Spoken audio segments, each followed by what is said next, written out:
Okay, so my name is Nicole Willett, and I go by Peaceful Nick, the medium, on my social media and for my mediumship business. For those of you who don't know me, I have had a science career for 20 years.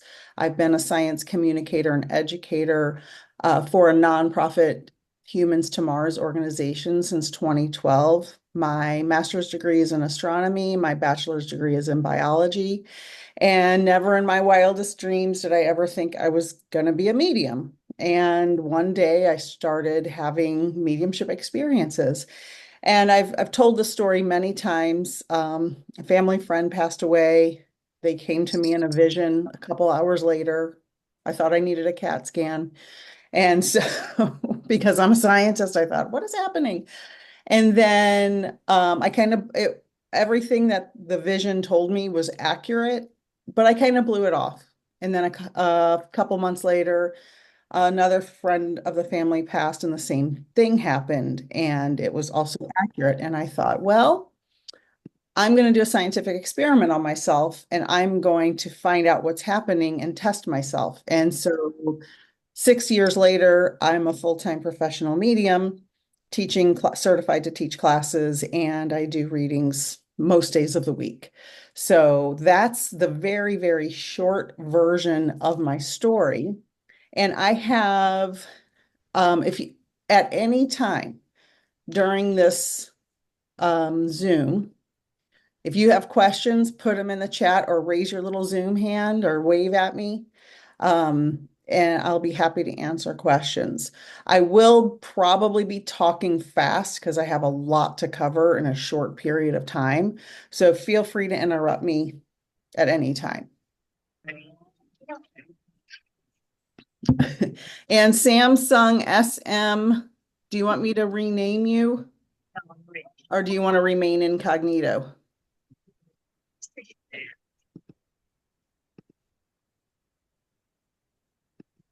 I guess I want to remain incognito. Okay.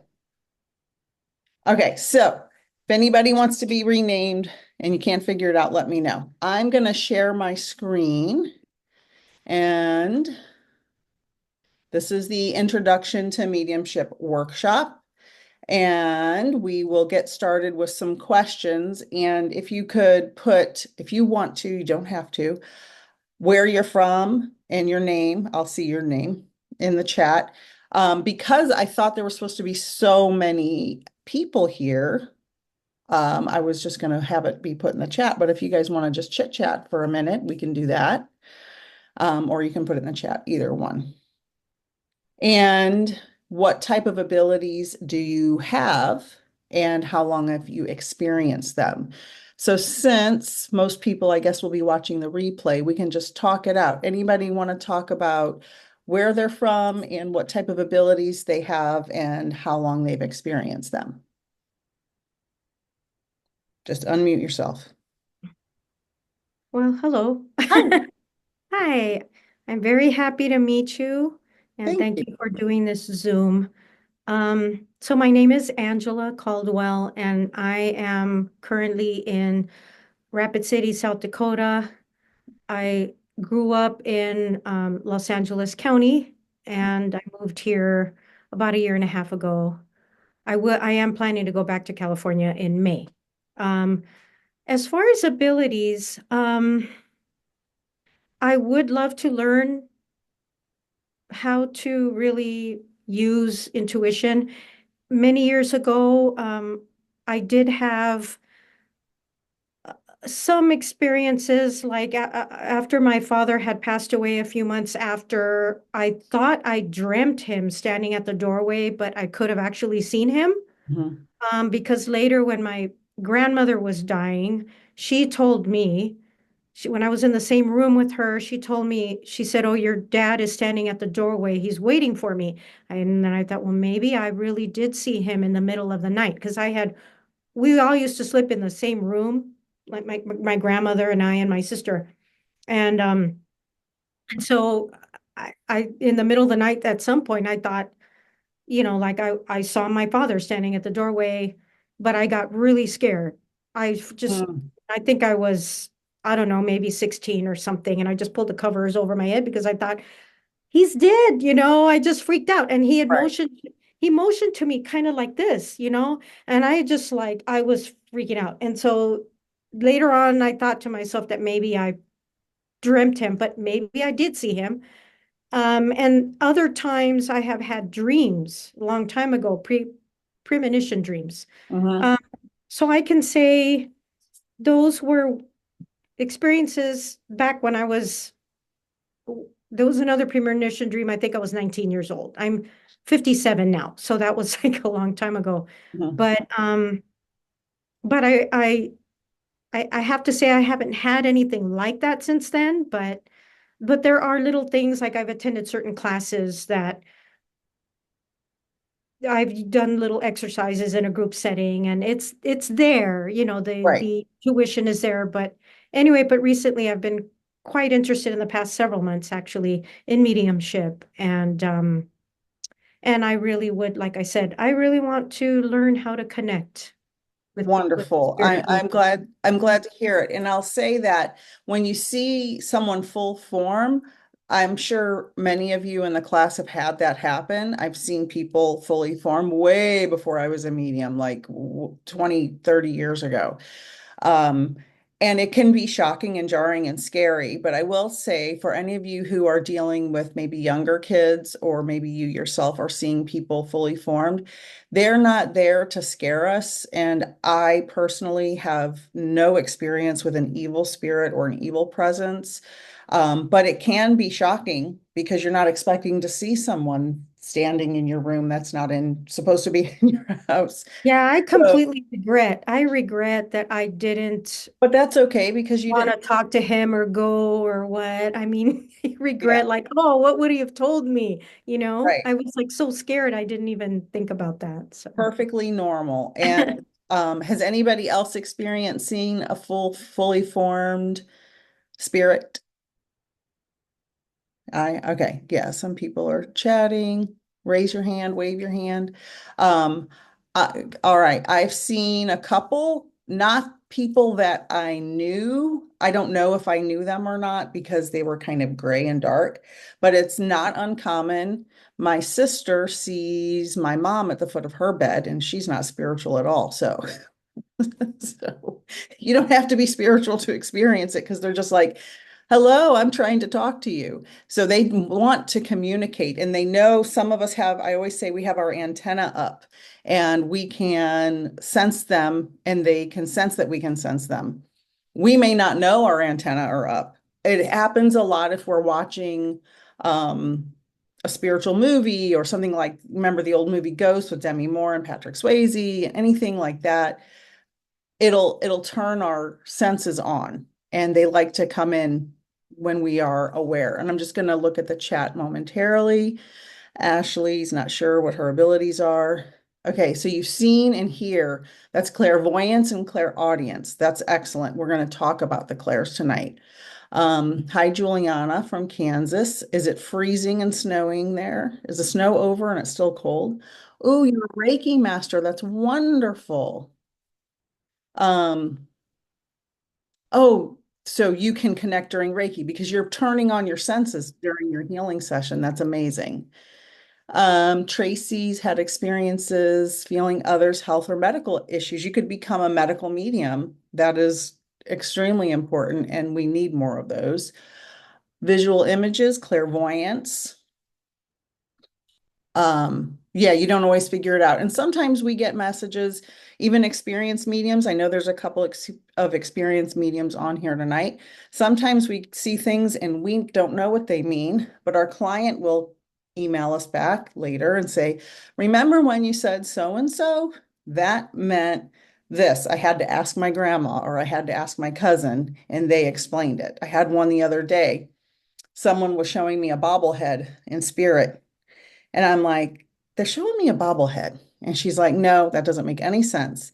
She asked her mom, and her mom said, oh, yeah, we called him bobblehead all the time. Well, the daughter didn't know that because, she was too young when that happened. So that's great validation that we can figure out later. And you have to trust as a medium that the information you're seeing or feeling or hearing is accurate and tell your client. And that takes a lot of practice. Um, Ashley, sure, you can put whatever you want in the chat or you can say it out loud.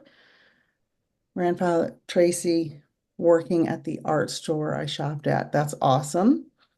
Um, Rick talked to her late wife, seen his grandmother. Not sure of my ability. So that's what we're here. Um, our People podcast. What's your first name, if you don't mind?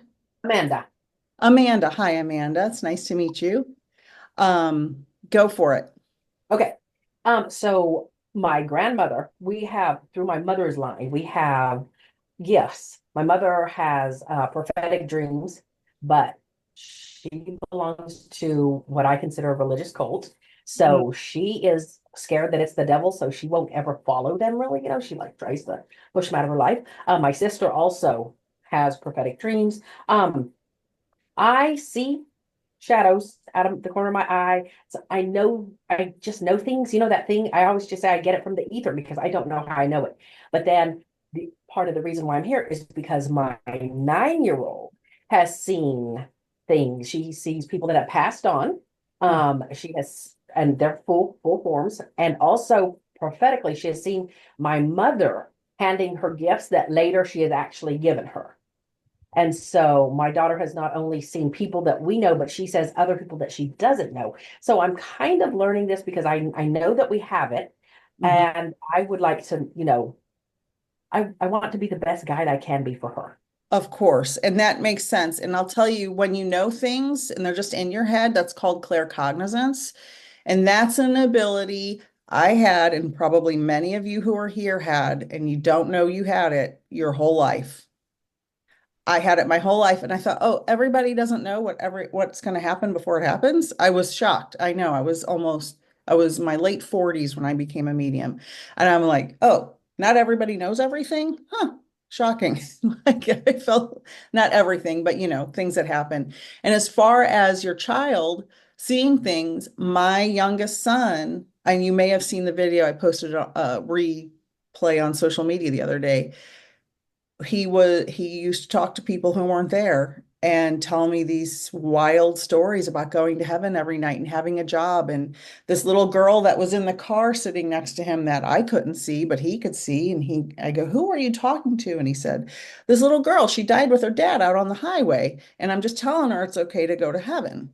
And I'm like, and he's 25 now. He was 3 then. So, and so what I did, and I'm sure you're the same, I never shamed him. I never made him feel weird about it. I always just asked him questions and supported him because that, to him, it was normal. At 3 years old, you don't want to scare him. So, Well, I, see, and what the thing, that's my 9-year-old. So my 4-year-old, she talks about her grandpa. We don't call our dads grandpas. They're papas. So, but she would talk about her grandpa for the longest time, and that how he came and got her every night and took her to the stars where her brothers and um, sisters were. Well, we don't have any boys. It's just my 2 daughters that we have. past And life. so, yeah.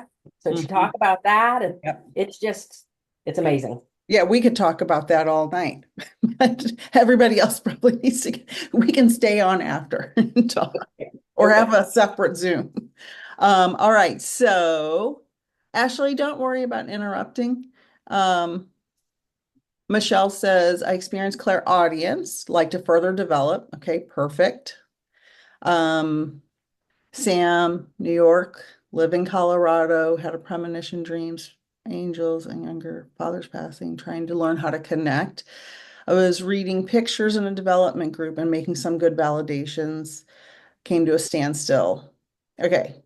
So clairvoyance and clairaudience, perfect. So yeah, when you're using the photos, you can get validations and that's great, but you have to, and I tell my beginner students in my mentorship program, you have to do readings. You can do all the exercises in the world, but you're not going to develop well as a medium unless you do reading after reading after reading. Um, lucky for me, I had a friend who had about 100 friends and family members when I became a medium that I did a bunch of free readings for after my development classes, and that helped a lot. D's in Virginia, Clairaudient, Clairsentient, and Claircognizant. Excellent. D, I'll ask you a question. So a lot of times when we talk about clairs, students tend to think, and I know D's a practicing medium, students tend to think, I'm just going to use clairvoyance or I'm just going to use clairaudience. For me, all my clairs overlap. Is that the same for you? Kind of, but my clairvoyance probably my weakest. That's the one that most people know about. That's the seeing. Mhm. It's there and they overlap, but some are stronger than others. Do you find that as well? Yes, my top three are well, four actually: claircognizance, clairvoyance, clairaudience, and clairsentience. They all overlap and they're simultaneous. And the more you develop your clairs, the better. So for those of you who are wanting to develop, the more you do readings, the more clairs will come through, and you can ask your guides, which we'll get to in a few minutes, to help you develop. You can do exercises, but you can also ask your spirit guides to help you develop. So if you just So, first, hello, oh, sorry. I go was ahead. gonna ask, Go ahead. what is it when you literally have dreams of stuff and it happens like a few days later? Those are precognitive dreams or claircognizance. And it's Okay. very common in people who have mediumship and psychic abilities. Yep. Oh, really? Yes, very common Because because your abilities are starting to turn on. that happens to me a lot, and I also have a lot of deja vu. Yeah. hmm so I have some theories about deja vu. Sometimes I think, because my science mind turns on, and I believe in the multiverse theory that we have many lives happening in different realms. And maybe deja vu is a little bleed over from another realm. That may be a little crazy for some of you to think about, but that's Mhm. how I think I of. know. I'm making you eggs right now. Tukulonga. Okay. Please keep yourself muted if you are not speaking. All right. So in the chat, for sake of time, because this is just the first slide. I have a lot to cover. So in the chat, put what you're hoping to learn. Why did you join today's class? And if you would consider a mentorship program. And then I want you to think about what your natural abilities are and how much you want to connect. Do you want to connect for personal reasons, like just with your own loved ones? Do you want to give readings to friends and family members? Do you want to become a professional medium? Are you just here just for sheer curiosity? Like what are you hoping to come up with at the end of this class? So whatever you want to share in the chat, I'd be happy to look at that. Let's see. All right. So if you've had a mediumship reading, how did you feel after you had a reading? Um, so I know some of you have given readings to in here, and some of you are people I haven't given readings to, but you may have had readings from other mediums. So you can, if you want to unmute yourself and share, how did you feel after you had a reading? If anybody wants to share. Nobody? Okay. I'll share one. Okay, go ahead. I had a reading by a woman around my age, and she actually was talking to me. I don't know anything about my birth father's side. I was raised by a single mom for a very long time, and we don't have anything to do with that side of the family. I don't. Um, and all I remember is I had a grandfather who would always take me out and we would go collect maple syrup and we would make little maple candies. And she had read a mediumship for me about an older gentleman who came through, and everything was like connecting with him, but I'm like, I don't know if he's alive or dead because I don't have any contact with that family. Okay. And she's like telling me all this stuff, and it's really hitting home, and I felt really good because it was like my grandpa was right there with me, and I loved him so much. Mm. But unfortunately, we were not able to have a relationship. And after I got off the phone with her doing the reading, I had looked up my grandfather on my biological father's side and found out that he had, in fact, passed away. Mm. And one of the things she had said was that he had passed away shortly before my first son was born, Interesting. and that he wants me to know that he knows my son. He has seen my son. He was there with me to make sure that I was safe during the birth of my child. And he passed just a few months before my son was born. Wow, that's awesome. What a wonderful experience. Yeah. What a wonderful experience. Thank you for sharing that. Sam, you're next. Okay, so I'll just say how I felt. So I Okay. had a few great mediumship readings, and particularly from this one medium, it's like I feel like when you're grieving, the one person you need to help you is the person that's not physically here. And for me, Mhm. it was definitely that fact. My dad was who I kind of went to for all the big questions of the universe and guidance. And so it was like the only person I need to talk to is the person who I can't physically reach. So it was amazing. The validations were just, spot on, made me know that he was, still present. And the messages just were very healing. And it just made me feel like, okay, I can Mhm. finally have that conversation with him and, know that he is with me at every moment. So. It's very healing, and I'll say for me, as shocking as it was to have those experiences and to become a medium, I did it because I lost my mother when I was 15 suddenly and very unexpectedly. And as I was a teacher for 20 years, and as a classroom teacher of teenagers, I always wanted to be the person that I needed when I was a teenager. And that's how I approach my mediumship. People need healing. I didn't have the teachers at my high school that I attended as a student after my mom passed away. I still am friends with them, many of them to this day, because they helped me through that. And it was such a wonderful experience. I've always wanted to help others through the thing I didn't have a medium to help me through. At 15, I didn't even know what a medium was in the 80s. I didn't even know that existed. So I would like to know I know Dee, is Dee still on here?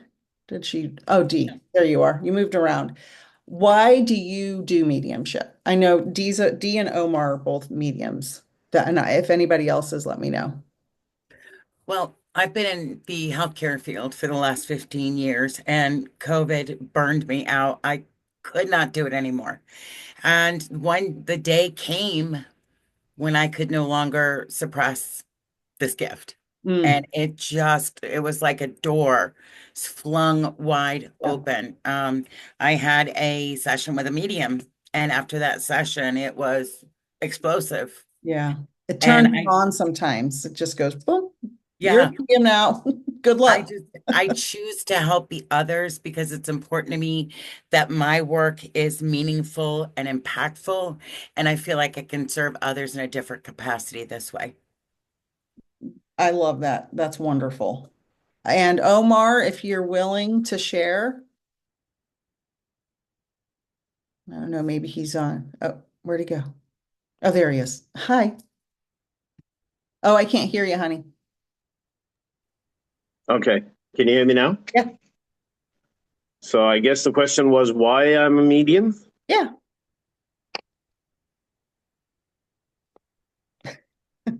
I mean, um, I guess it's a shallow way of looking at things. I like the attention. I like being somebody Okay. rather than just having an average 9 to 5 job and that kind of stuff. I like the attention and everything that comes with it. Um, and besides that, probably I knew something as a kid that I'd end up with something like that. So that's kind of a rough answer. Okay, And I will say as a medium, maybe shift your perspective on that a little bit. It shouldn't be the attention for you.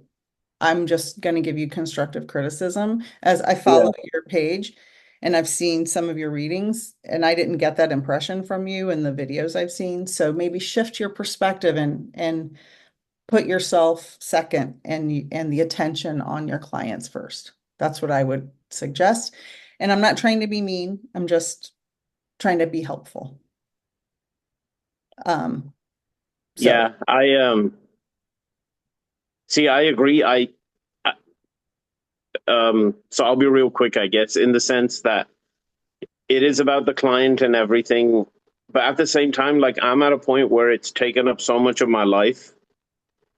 mhm. I really put a lot of hard work into it now. Yes, So it's like, I work 24 hours a day.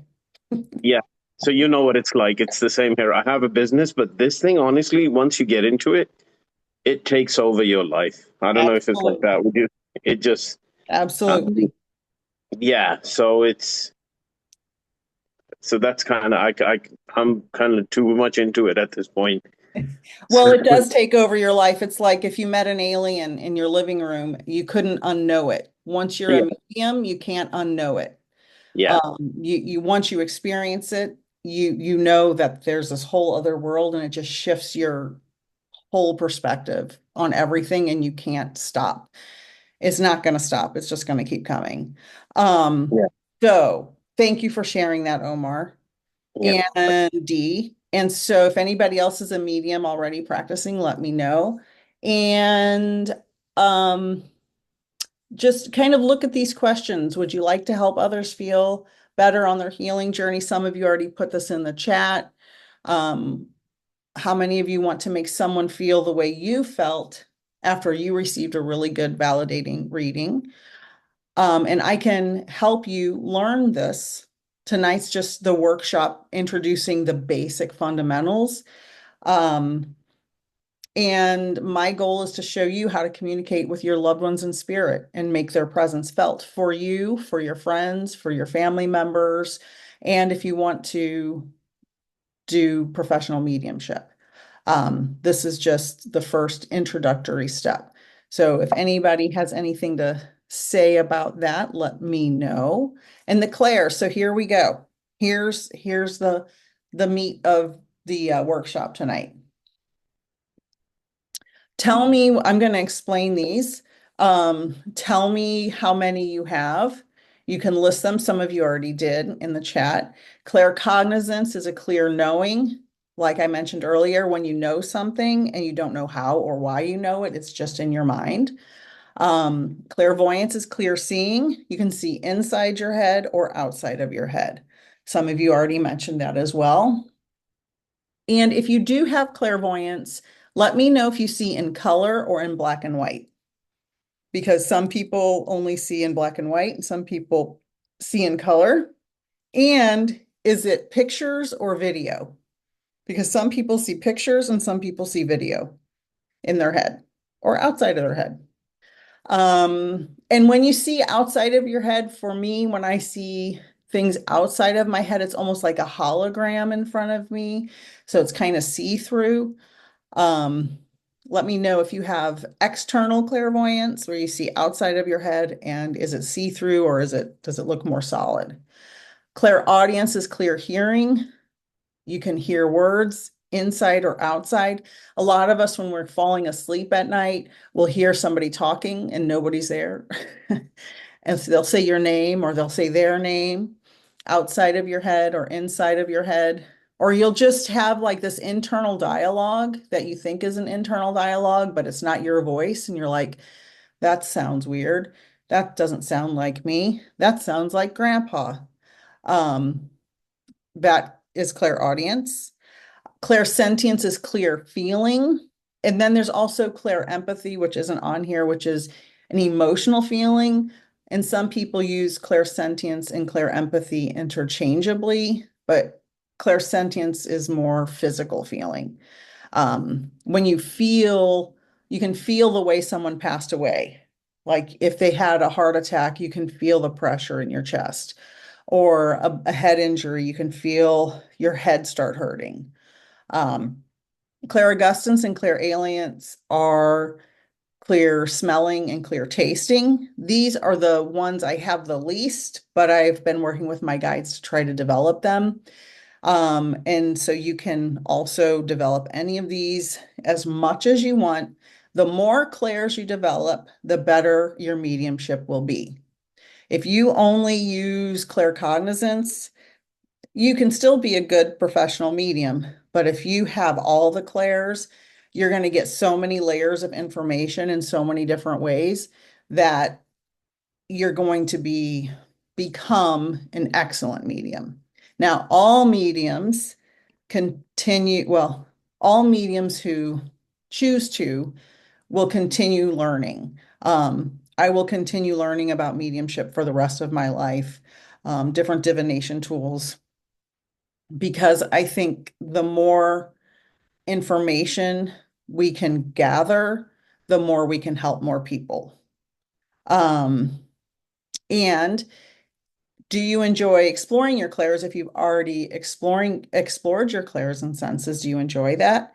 And would you consider exploring mediumship as a goal? So let's see what we have here in the chat. Does anybody want to say anything about the clairs, ask anything about the clairs while I go through the chat? Nick, do you see in color? I can't see in color. Yeah, I see in You, color. I'm Yeah. jelly. Yeah, but some people don't see, some mediums don't see in color at all. My mentor didn't see in color at all. And she's been doing teaching Yeah. mediumship probably almost 20 years now.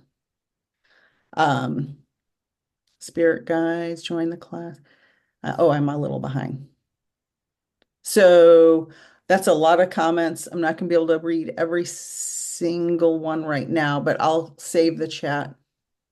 Love them. I just found you today. Oh, I'm glad. Oh, somebody got lost. Thank you. I'm glad, Amanda. Oh, the shaman. Oh, that's awesome. So Michelle said, after my readings, I was relieved to know my son was okay and still with me. And that's the whole point, right? That's why we professional mediums do this, because we want people to have every time before I do a reading, I say basically the same thing. When I do a meditation before every reading, I say, Dear God, spirit guides, angels, saints, all sentient beings, please allow me to bring forward evidence of whoever the name of the person is, their loved ones in spirit, that their life continues beyond this earthly realm. Please allow me to bring forward messages of hope, healing, peace, and love. Because the whole point is to help people feel a sense of, oh, they're okay, they're safe and at peace. I get that all the time. Are they okay? Are they okay? Yes, your loved ones are safe and at peace. And so it makes people feel so much better when they know their loved ones aren't just floating around in the ether aimlessly. They're in a purposeful place. They're safe and they're at peace. Dawn would like, okay. How or what do you mean by exploring the clairs? How do you do that? And Okay, so when you take a class that's, my classes are 3 hours once a month, and then in between, we have a practice session. So basically every 2 weeks for 6 months. And we have the class, we learn about the clairs. So let's say Clairaudience, we're learning to hear. So we do an exercise. And I teach them, okay, here's the exercise. Go home, listen to a song, listen to the drums one time, focus on the drums. Listen to the guitar the next time, focus on the guitar. And I give them these different exercises. And then during the practice session, we come back and then we practice doing readings using our clairaudience. So that's one example. If it's clairvoyance, we do a clairvoyance exercise. And then they go home, they practice that. And then we have the practice session 2 weeks later. And then we do a reading using clairvoyance. So developing your clairs. And like I said earlier, the only way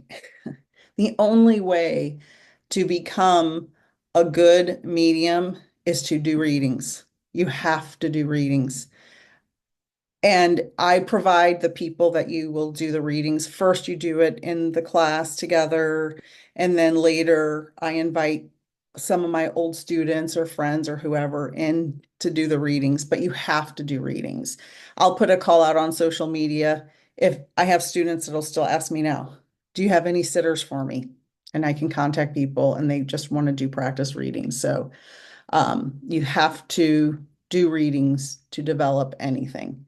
And that's the biggest problem I have with my students is sometimes I'll have a class where half the class doesn't want to do readings. I'm like, why are you here? That's the point of the class, to learn to do readings. Did that answer your question? Yes, thank you. Okay. And then Sam said the clairvoyance is the faintest. Yeah, so the more you practice, the better. Color picks, clairaudience all the time, all the feels, clairempathy so often. Okay, Tracy, good, good, good. Okay, Ashley, I just answered. Okay. Juliana said, I think I have clairvoyance. I see people in my mind's eye. They speak to me. I see them in color. It's the same as my imagination. Exactly. And that's the thing. Sometimes it's so subtle, we think we're imagining it. And the only way to know if it's real is if we have validation that that thing was going to happen. For example, what Juliana just said was she sees people in her mind's eye, she sees them in color. It's the same as her imagination. It's like daydreaming. The very first real mediumship incident that happened to me, I saw a young man who was a son of a friend of the family, bright red sweater, gold chain, black hair. He came to me, said, tell my mom I'm sorry, I didn't mean to do it. He passed that day of a drug overdose, which he told me also. Now, I thought, oh my God. But I saw him in color, and then I validated it with his mother 4 days later when I talked to her. That is exactly what happened. And then she showed me a picture of him in his red sweater. But I hadn't seen him since he was an infant 25 years earlier. I met him once as a newborn baby and didn't know anything about him. So when you get validation of what you're seeing, that's when you know something's happening. This is happening. That's what I want to do for other people. Good. Do you have students that aren't able to read? No, I don't. I have some students who struggle to have confidence in themselves, but we do exercises to get through that. So and every group of students is different. And so every group kind of goes at their own pace depending on their abilities. It's interesting how the different groups form. And it's very rare I have someone on one end of the spectrum and someone on the other end of the spectrum in one class. They're usually kind of in the same realm. Ashley, I have no. Oh, that's interesting, Ashley. That is interesting. And you get validations? Okay. Good, good, good. So next we have psychic versus medium. What's the difference?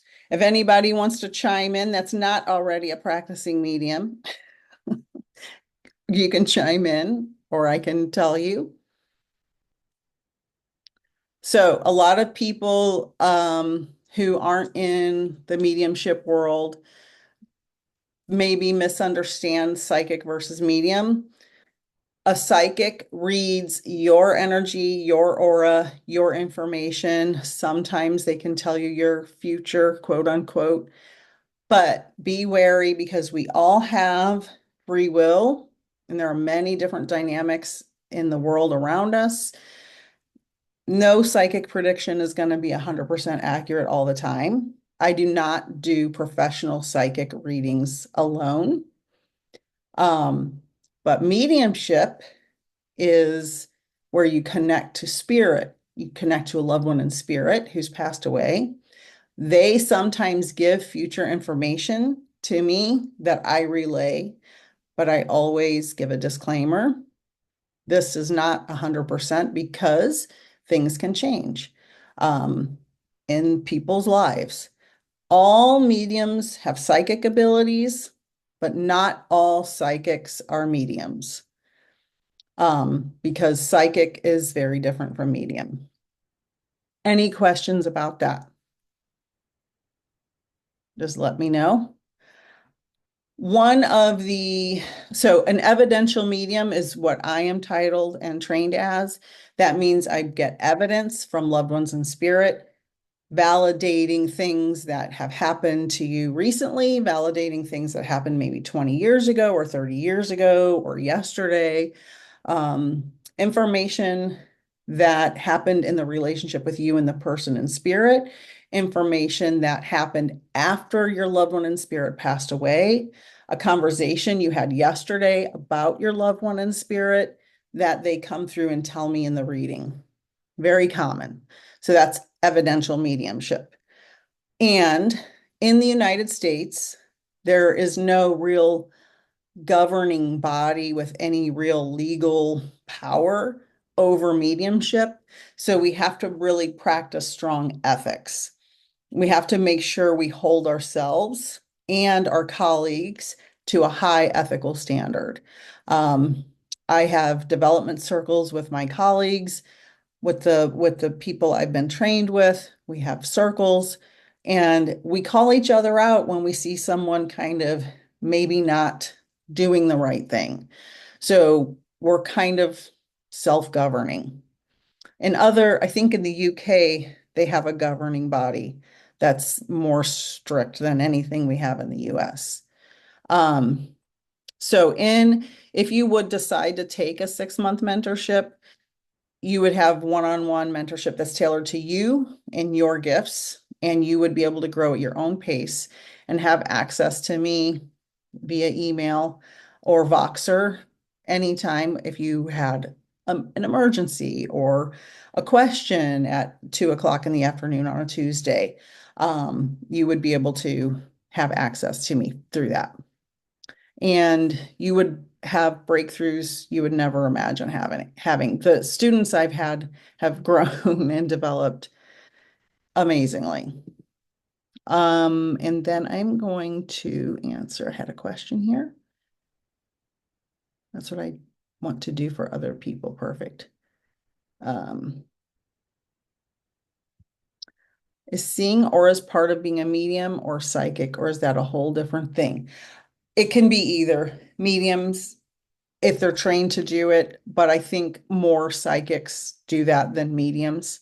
I don't know. None of the mediums I work with directly do that as part of their practice, but I don't know if it's specific to either or, probably more so psychics. Dee or Omar, do you look at people's auras during your practice? You can let me know. No, we just tap into it. Oh, okay. Okay. Yeah, not unless they ask for a psychic reading, but yeah, we can tap into it. Okay, perfect. So when mediums do evidential readings versus psychic mediumship readings, they need to disclose that. If I'm doing a reading, I always say it's evidential mediumship, But I've had people ask me to do psychic mediumship, and I have to explain to them, okay, but just so you know, there's no guarantee that if you're asking me about whether you're going to get a job in the future, there's no guarantee that that's going to be accurate because maybe the business is going to close down that just hired you. Just as disclaimer. So in mediumship, we need to always be sharpening our skills. We need to have boundaries. So I've seen mediums that will let spirit just come in anytime 24 hours a day. And that is not good for you. You have to have boundaries. You have to have a routine. You have to have a space where you connect to spirit, where you do sitting in the power, where you connect to your spirit guide. You can't let them come in all the time because it's going to exhaust you and you need to have a human life. So we have to always have boundaries. And you may have seen on television programs where mediums go up to strangers in the grocery store and give them readings. Please don't do that. That is probably set up prior. I'm assuming the people have to sign some kind of agreement to be on television and get a reading.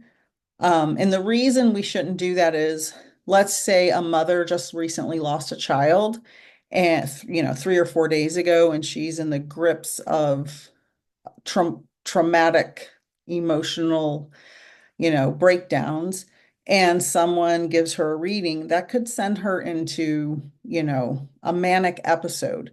We don't want to do that. We don't want to give strangers readings without their permission. You should always ask permission before you connect with anyone. Discipline. You have to have self-discipline. You have to make sure you are self-regulating your mediumship.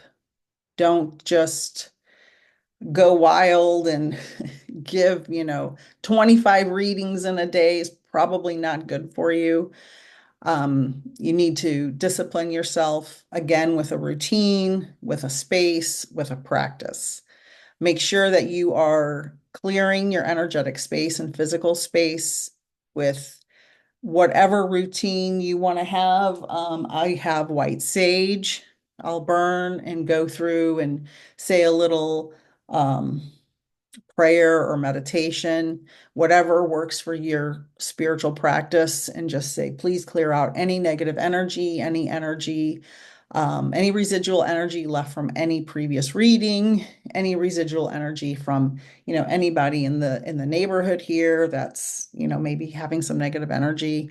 And I just clear it out, and I go through like the 2 or 3 rooms here in the hallway, and I just clear it out to make sure. A good way to clear your own physical energy is water. If you're taking a shower or a bath in the summer, you can get in the pool or the hot tub. If you have a hot tub, clear water is very neutralizing for negative energy.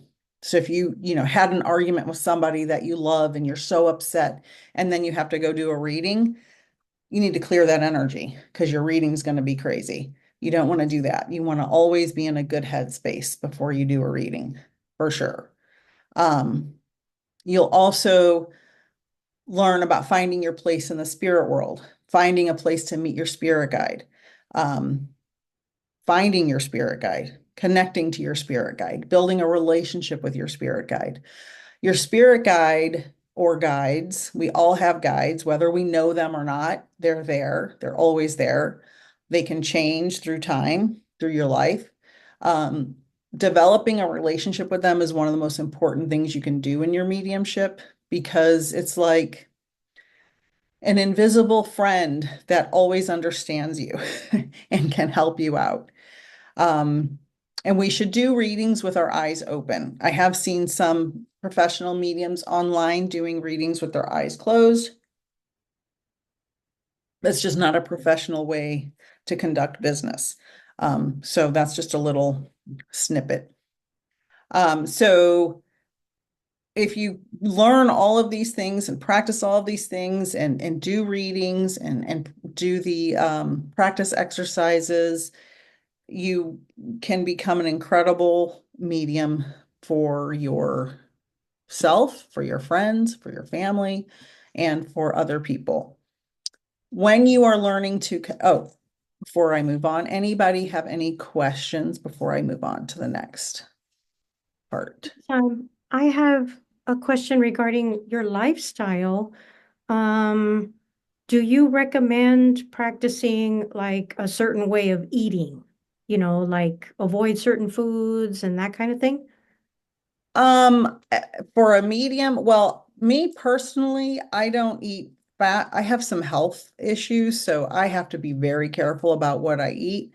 Now, I'm not saying I don't have a cookie or some ice cream or anything like that. I'm not a vegetarian at all.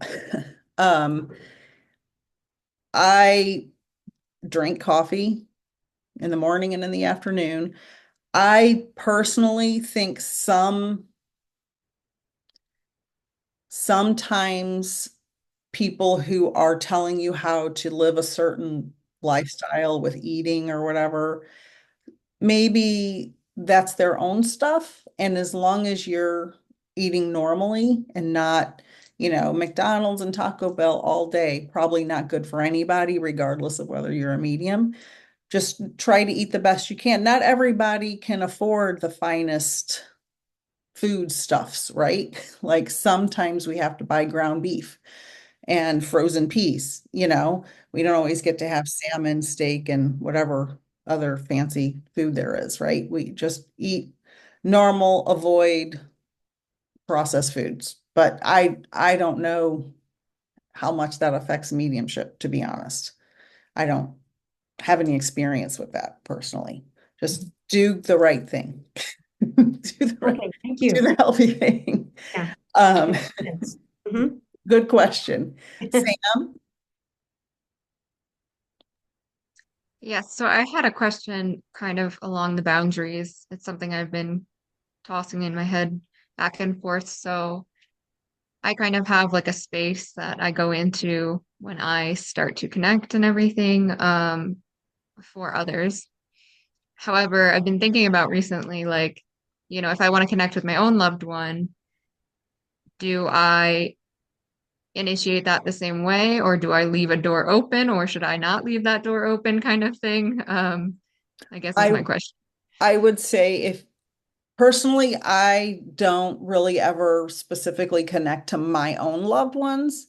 I think because I've had like a million readings through all my development classes and circles that I've had so many messages, I don't really feel the need to. My mom kind of just is always hanging out with me. I feel her presence.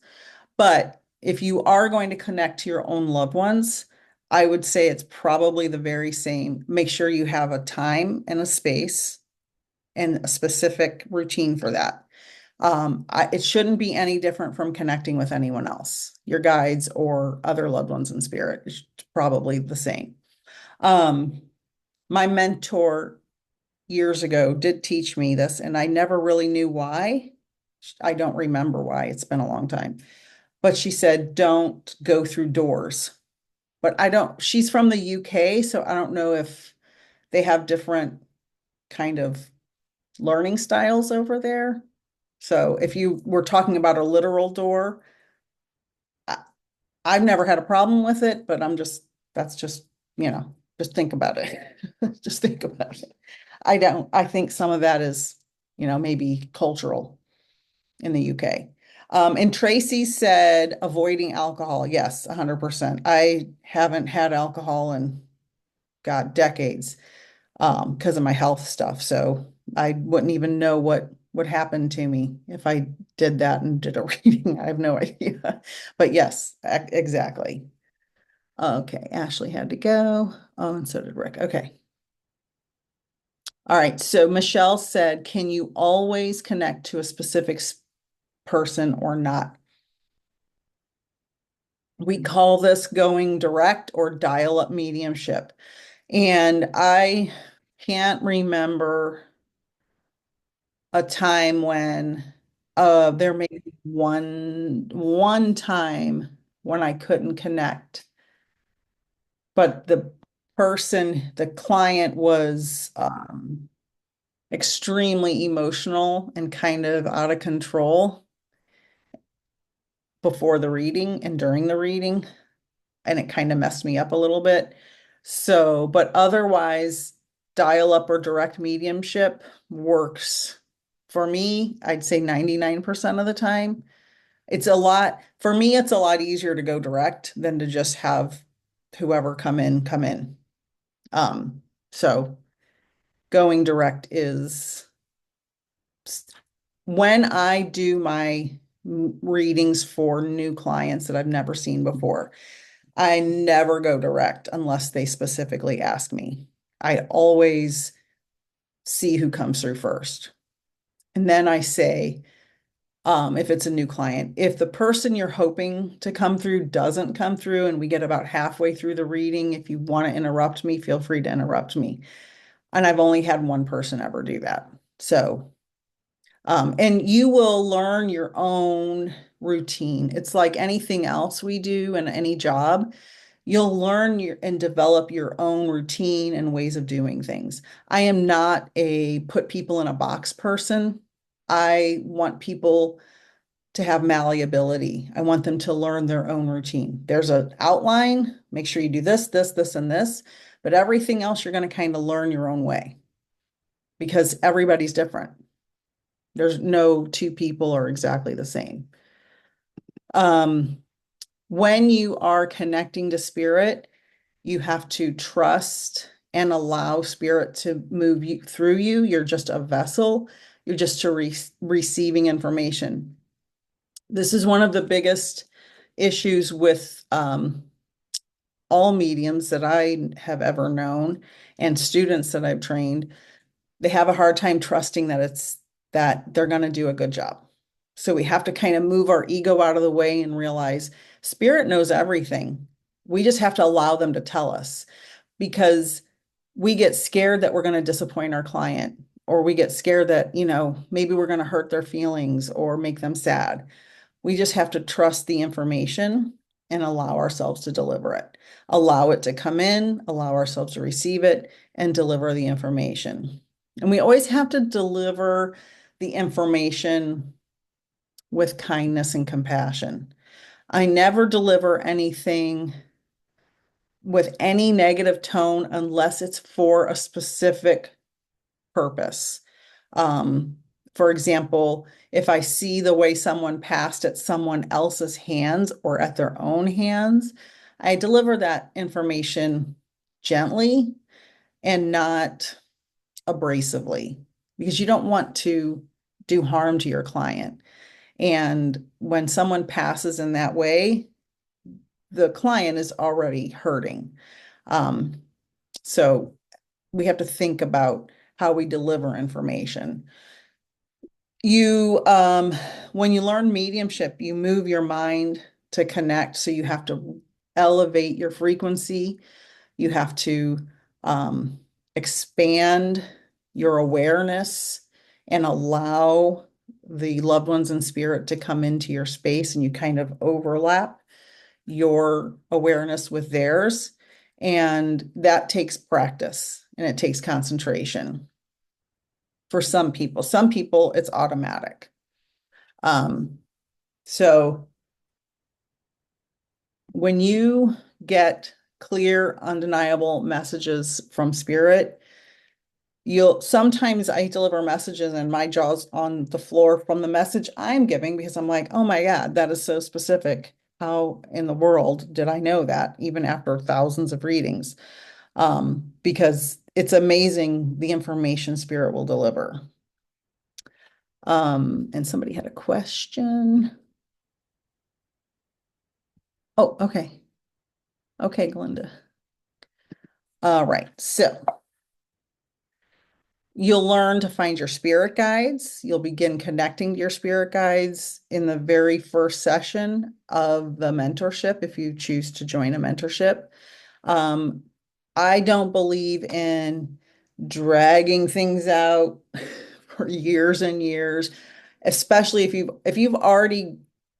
if if you're already interested in mediumship, you've already had experiences. So you've already got the ability. You just have to learn how to turn the gears and adjust them. It's like turning an old style radio where you adjust the knob and then you tune into the frequency and you're good to go. You just have to learn the fundamentals. Um, and then you'll learn how to deal with no's when people tell you no in a reading. Most of the time, the no's are yeses. They just have to figure it out later. They get psychic amnesia. You'll learn how to time a reading. You'll learn how to trust yourself and spirit, and you'll learn how to follow the story of a mediumship reading. And if you do decide to take a mentorship, you'll become a confident medium. You'll be ready for, guiding other people. You'll be ready to give readings. You'll be giving readings in the mentorship, and you'll be embracing your gifts with ease, which is beautiful. You'll learn the different types of evidence, or, strong evidence versus weak evidence, like giving a message to every reading. Your loved ones in spirit love you and are proud of you. That's not a very great piece of information. But grandma was a wedding dress seamstress that handmade lace for Princess whoever over in another country. That's a strong piece of evidence. You'll learn about spiritual intelligence, how the spirit world knows everything and can give you the most detailed information you could ever imagine. And in the mentorship program, you will it's such a beautiful program because I curtail every group, every class, every mentorship to the people in the group because it's different. I think I mentioned that earlier. You'll deliver healing messages. So there's a lot of, people like, what's more important, evidence versus healing messages? Well, you have to have the evidence first. You can do them in either order, but you need to have the evidence first and foremost to prove that you're talking to the right person. You can't just say, like I said, grandma loved you and is proud of you. That's not evidence. That's a message, but it doesn't prove that grandma's really there. You have to have the evidence and deliver a message. Delivering a healing message to me is the most important part. After you have proven with evidence who you're talking to. Let's see. So if you were interested in joining a mentorship program, your abilities will grow. You will get personalized attention. You will have immediate progress. You will have outcomes that will cause you to gain practical skills, a sense of belonging in a community. And the community is growing bigger and bigger every year. And this will be something unique and exclusive value. So the new mentorship program starts the 25th of January. I'm going to put the code in the chat because you get a discount for attending tonight. And I don't want it to go out on YouTube, so I'm going to type it in the chat. You'll get a $25 discount code if you sign up for the program with the code. And you can ask me any questions you would like. I know I gave a lot of information very fast because I'm trying to be respectful of your time. So does anybody have any questions? Yes, Go ahead. So regarding the mentorship program, is it, because I looked on your website earlier today and I couldn't tell because one of them said something about 6-month one-on-one, and then there was a 6-month group one. I mean, do you have like? Yes, I have different ones. So I have one-on-one classes that are some people just want to do one-on-one. I've had people do that for a year and then they join a group mentorship. But that's up to you. Most people just join a group mentorship program. So yeah, there are two different ones. Do you want me to put the group in the chat? Also, let me pull it up. Sure, yeah. Because it can be confusing if you're not familiar with it. Do you recommend, I mean, do you think, or is it, I guess, just up to the person how they feel? Do you leave it up to that person if they want to do a one-on-one, or do you think it's better to start with the group? It really depends on the person, but overall, if you're going to develop, you need to be in the group eventually because you can't develop just one-on-one with me. Like you can only do so many readings with me. You know, you'll learn about all my relatives that are passed away. So yeah, group is definitely recommended more highly because then you'll have a sense of community. You'll be able to read other people and not just talk to me for, once a month for however long. I've had people do it, but then they always end up joining the group because it's you get used to me and you're like, okay, I've had enough of her. Let's meet some new faces, Because you have to be, it's like being in team sports. If you've ever played sports or watched sports, you see you can only do so much by yourself. You have to have a team to learn. So, any questions? In the group one, do you meet the same time each month? Okay, so every group, the first date is the first date, and every group, because everybody has different work schedules, we decide together as a group when the next meeting is going to be. So if your work schedule changes, we decide together. Because I work from home full time, so I can adjust my schedule to a certain degree. And then the pricing is for each month. So if you use the coupon code, you'll get $25 each month off. That code will stay active. Yeah, it's not just for the first time. Anything else? Any other questions? Any comments? Anything? I can think of regarding the group, do you have so many people in the group? Do you kind of limit it to a certain I number? limit it. I limit Different it. groups? Uh-huh, I like a max of 5 or 6 people at a time. uh-huh. Want 25 or 30 or 1,000. I know that's not it. You can't get any one-on-one interaction when you have 1,000 people in a class. It's not conducive to learning. Yeah, 5 or 6 max. Okay, cool. Yeah. And if I have 12 people that want to do it, I'll split it into 2 classes because it's too many people to get one-on-one attention. You really need more direct attention with something like this. Okay, bye, Dawn. Oh, she dropped off. Can I add something? Of course. Well, for me and my friends, just the one-on-one mentoring helped us out a lot. I think all of my friends were able to actually learn a lot quicker and also get onto even doing their own businesses shortly afterwards. So one-on-one worked for me and all of my friends. Oh, interesting. Yeah, just want to mention that.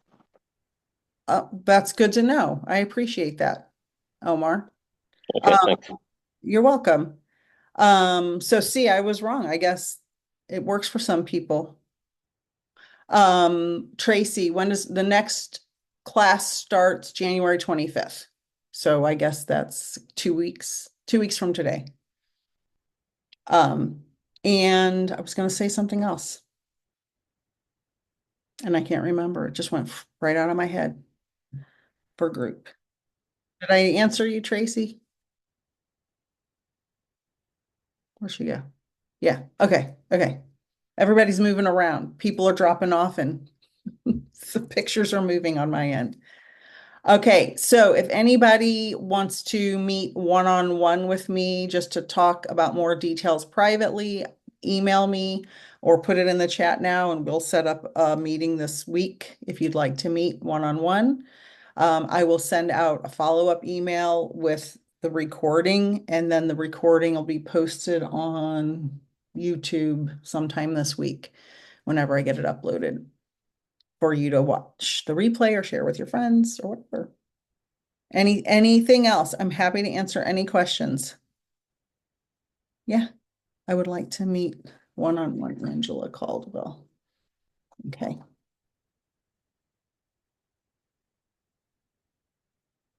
Anybody else? Anybody else? Nope. Okay, I will send out a follow-up email to everyone. Thank you so much for joining. I appreciate it, and I look forward to talking to you guys again. Thank you, Nick. Thank Likewise. you. Bye. Have a nice night. Have a good night. And I want to know, Amanda, what's your podcast? So it's Our People's Podcast. I grew up in that same religion that I said my mother is part of, and which is Holdeman Mennonites. So it's think of wild Amish. Okay, we had electricity and cars and stuff like that, but like no television, radio, cameras, no dating, a lot of those things. So I left it when I was 22. And but when you leave it, there's this thing called avoidance. So you basically lose your whole entire, peer structure and your mentors and everything. Everybody's all of a sudden gone because you are now going to hell. So very, very traumatic. And Yeah. so a group of there's 4 or 5 of us in the group. We started this podcast, Our People's Podcast. It's kind of tongue in cheek because they're always like, our people, that's kind of what they do. So anyways, and so we talk about our experiences. Actually, our podcast is about holding space for people while they tell their experiences in the group and leaving the group and life outside of the group, and how they have come to adjust to the outside world, so to speak. And it's kind of the idea is that we have all made it out. And so this is us stopping and putting that ladder down and holding our lanterns up for anybody else wanting to know how can they do it? How does it work? Fascinating. It's like the Scientology documentary I was watching with what's her name? The lady that left Scientology. She's an actress. I don't know that I do. But you know how I found you was by that I'm a pastor and a deep skeptic, that guy. Oh, Jeremy Steele. Oh, that's Yeah. awesome. Yeah, that your was podcast I with him. appreciate him having me on so much. That was wonderful. I'm glad you found me there. That's awesome. Well, me too. I told my husband tonight, I said, I have this class I'm going to go join and listen to. And I said, it must be meant to be because I found her this morning. I said, so. Yeah, I had a lot of signups today. Like 10 people signed up today, and I was not expecting that at all. So I was happy about that. And you were one of them, and I was very glad you're here. If anybody has any other questions, let me know. Now, Amanda, do you mind if I leave that on the end of the recording for YouTube that you just said? I would love it. They can find us anywhere. Okay, perfect. Perfect. Awesome. Thank you, everyone. I look forward to talking to you again, and have a wonderful night. You too. Bye. Bye-bye.